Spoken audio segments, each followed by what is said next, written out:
Bienvenido o bienvenida a la tercera lección de este módulo de creación de personajes. No solo el protagonista necesita ser complejo. Cuanta mayor complejidad, coherencia y matices sepas darle al conjunto de tu obra en general, más sólido, real y vivo parecerá tu ficción. A lo largo de los módulos anteriores hemos insistido en dar esa profundidad, coherencia y dimensión primero al diseño de tu mundo y a sus culturas. Ahora es el turno de aquellos individuos que van a protagonizar los eventos importantes de tu historia, pero es interesante no descuidar a ninguno, especialmente a tu antagonista o antagonistas. La tendencia maniquea de nuestro género, es decir, esa formulación tradicional que presenta una lucha entre el bien y el mal muy clara y definida, ha tendido, como hemos visto, a construir protagonistas con los que resultaba muy difícil no empatizar, ya que suelen representar los valores sociales considerados buenos para la comunidad, y a malvados con los que resultaba casi imposible hacerlo, por el mismo motivo, porque representan todo lo detestable, evitable y no deseable en un individuo o sociedad. En los últimos tiempos esta tendencia tradicional se está rompiendo y están saliendo de ello historias mucho más ricas y acordes con los tiempos que vivimos y el tono general de esas historias que queremos que nos cuenten. Es deseable que tus lectores empaticen con el protagonista o grupo protagonista, aunque los dotemos de rasgos más ambiguos a los tradicionales y escapemos de la imagen del héroe intachable. Pero también es muy deseable y enriquecedor que haya puntos de simpatía o al menos comprensión hacia los antagonistas. Esto va a elevar la intensidad de los conflictos y planteará a tus lectores posiciones morales interesantes que darán una dimensión de profundidad y madurez a tu trabajo si sabes manejarlo. Vamos a ver algunas claves para conseguir este punto.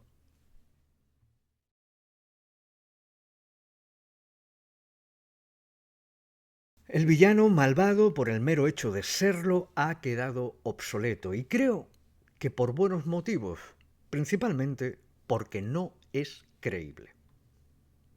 Especialmente cuando este malvado es un ser humano. El villano absoluto no suele existir y es un buen ejemplo de herramienta creada para un fin. Para contar una historia de héroes épica es necesario una amenaza, pero igual, como creador, no quiero profundizar en ella, simplemente que esté ahí.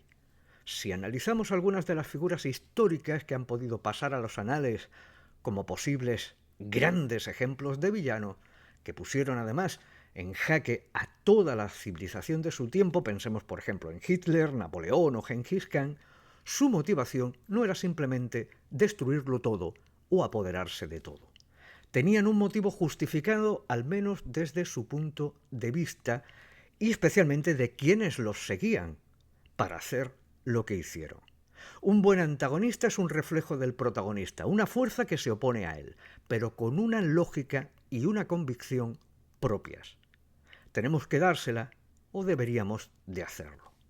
El sistema ya lo conoces, puedes emplear lo ya visto en la lección anterior, pero te daré dos claves para encarar las especificidades a tener en cuenta a la hora de diseñar antagonistas.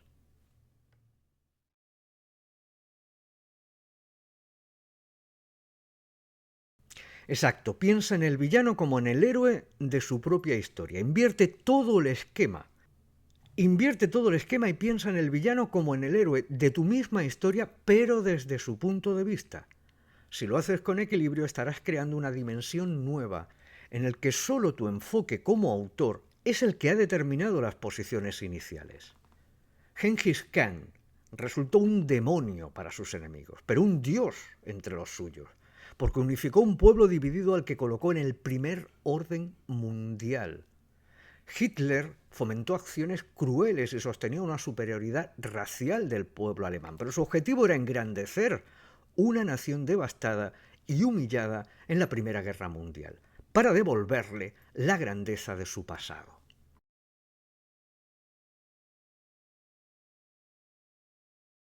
Además de esto, hay algo perfectamente constatable en la historia, que es que el modelo de monarca absoluto, dictatorial y a menudo caprichoso, no prospera.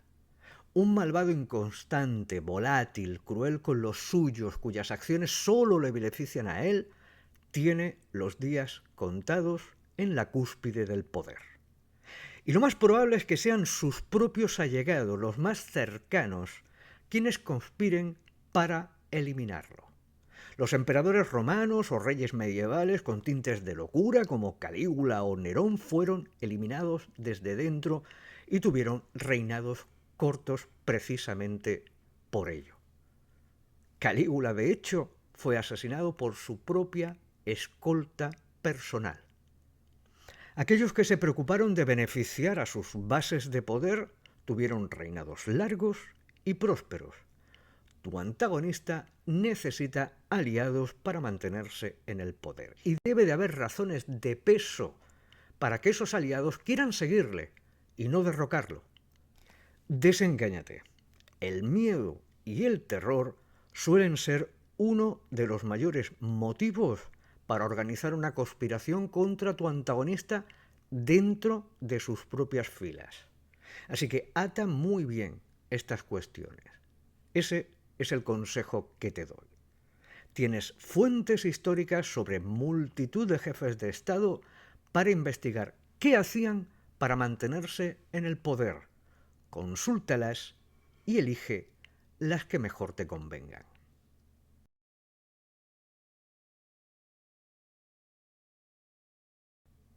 Los personajes secundarios no deberían de estar ahí solo para servir a la trama o dar alguna información importante. No son elementos para dar color y mucho menos de relleno o simple cobertura al personaje protagonista. Cada uno debería de tener su propia vida, sus propios sueños, miedos y tramas, incluso aunque éstas no se desarrollen por completo. Si tienes la ambición de crear una historia compleja y profunda en un mundo sólido y creíble, estás en la obligación de tratar a tus secundarios con la profundidad que se merecen. Todos los personajes secundarios, no importa en qué punto de la trama se incorporen o desaparezcan, si es que lo hacen, deberían de tener motivos sólidos para existir en tu obra, actuar y aportar algo al conjunto de tu historia. Es tu deber como autor o como autora ser tan exigente en su diseño y creación para hacer esto posible. Para ello, en tu cabeza no deberían de tener el rango de secundarios.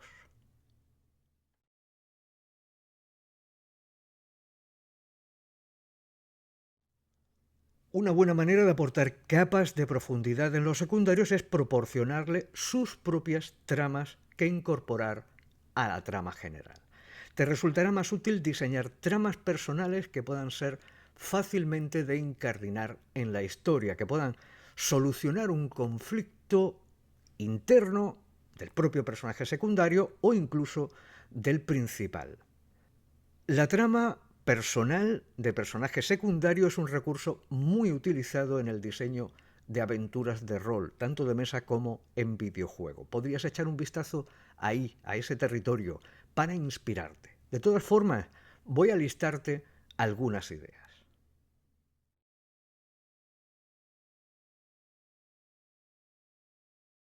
El artefacto. Este supuesto es muy amplio y versátil, que puedes manejar desde muchas aristas. Piensa en un secundario que necesita conseguir un artefacto, objeto o conocimiento que en principio resulta vital para él, pero que fácilmente también podría ayudar en la resolución final de la trama. Esta última parte es absolutamente opcional. La obtención de este artefacto puede contener una elección difícil o moralmente cuestionable que dé más aliciente a su resolución final.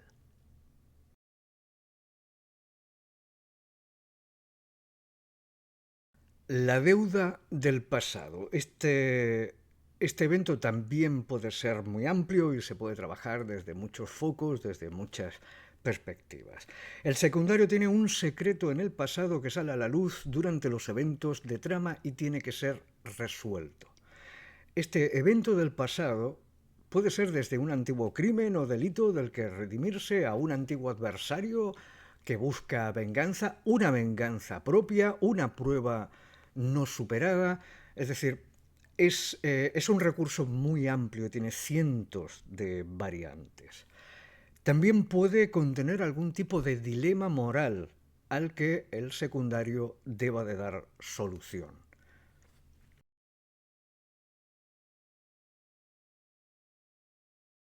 El afecto perdido implica que el secundario ha perdido un vínculo emocional que era importante para él. Probablemente relacionado con una persona, pero no tiene por qué ser siempre así. Necesita superarlo o reencontrarlo y restablecerlo.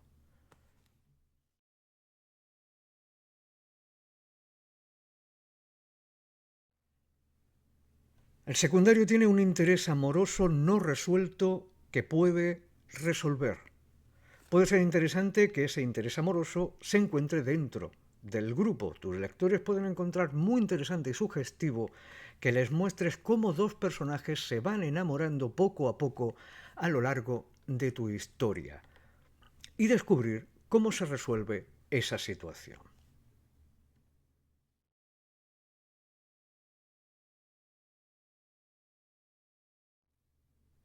La relación turbulenta es una versión de la anterior en la que dos personajes diametralmente opuestos van progresivamente limando sus asperezas. No tiene por qué llegar a haber un romance ahí. Si lo trabajas con moderación y suficiente recorrido, puede ser un buen ejemplo de superación de estereotipos. Piensa, por ejemplo, en un personaje racista y un personaje de alguna raza en concreto.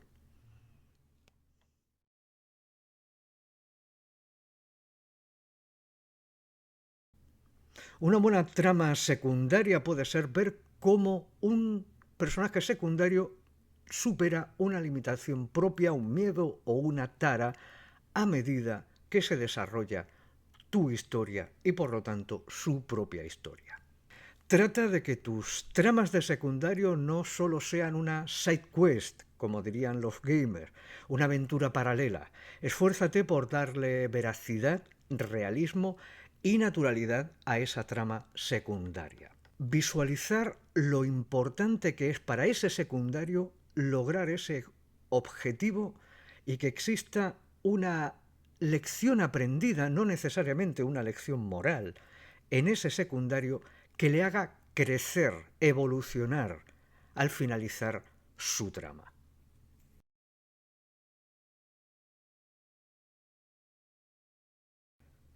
El verdadero secreto es que consigas enlazar tu trama principal y las tramas secundarias en una madeja orgánica. Para esto es interesante pensar qué gana la trama principal con las resoluciones de las tramas secundarias y por qué merece la pena desviar la atención de los hechos principales para atender a esos hechos, diríamos, secundarios. Si tienes la habilidad de equilibrar bien tus elecciones, todo el conjunto va a crecer.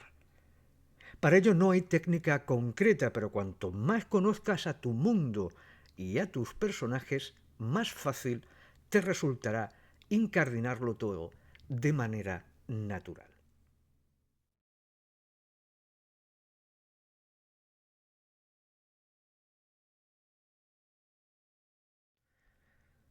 Siempre ha habido tendencia en nuestro género a establecer un grupo de protagonistas. El grupo de protagonistas aporta mucha más riqueza que un personaje solitario. Incluso en el subgénero heroico, donde prima el foco sobre un protagonista único, este rara vez actúa completamente en solitario. La química entre tus diversos personajes va a resultar fundamental para ofrecer dinámicas que atrapen a tus lectores en una historia que sientan viva, coherente, natural y única.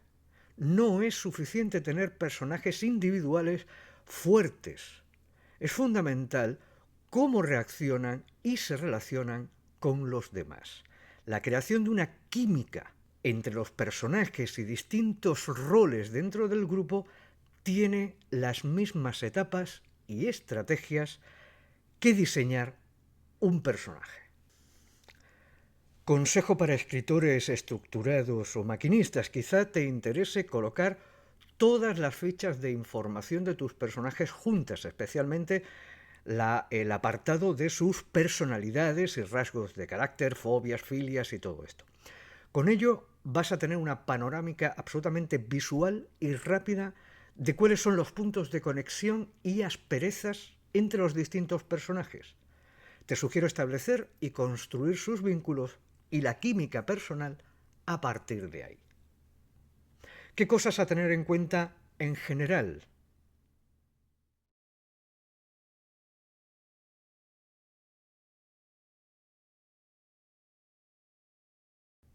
La historia grupal. Tus personajes no tienen que conocerse desde siempre ni formar un grupo sólido desde el principio, aunque es una opción. Y ni aunque lo hagan, necesitan llevarse bien y funcionar como un sólido engranaje. Así que la evolución como grupo es tan interesante como la evolución de los personajes por individual, si tienes, especialmente, una historia de grupo que contar. Presta especial atención a sus personalidades y a sus posibles choques, en concreto cada vez que algún miembro nuevo pudiera incorporarse al equipo.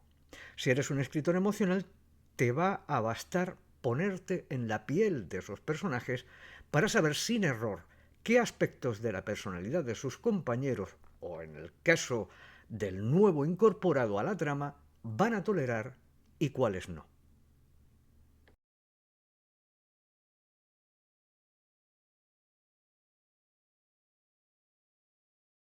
Sus vínculos previos. Puede ser interesante que alguno de tus personajes tengan vínculos anteriores al momento de la trama. Estos vínculos habrán probablemente minimizado sus asperezas y por regla general los personajes con pasados comunes van a tender a apoyarse entre ellos.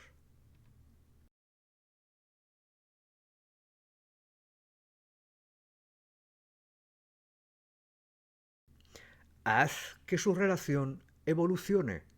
Por débil o profunda que sea la relación entre los distintos miembros del grupo, pasar por dificultades juntos debería de reforzar sus lazos. Y tu misión como autor o autora es evidenciarlo a tus lectores de manera gráfica. Trata a tu grupo como un personaje más que debe demostrar avance, recorrido y evolución. Llegado a este punto, te hago la propuesta de actividad para esta lección final número 3 de la sección de creación de personaje.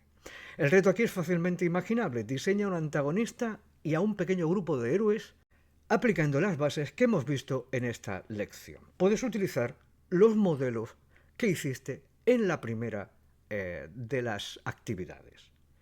Del primero, del antagonista, añade un texto donde explique sus objetivos y motivaciones. Vamos a ver hasta qué punto hemos creado un antagonista con motivaciones. En el elenco del grupo, trata de establecer sus vínculos y su química. También las posibles tramas secundarias, no todos tienen por qué tenerlo. Y con ello me envías tu actividad, si quieres mi feedback, al correo de contacto establecido con el asunto antagonista y elenco, más tu nombre. Recibirás, tan pronto como sea posible, mis impresiones al respecto.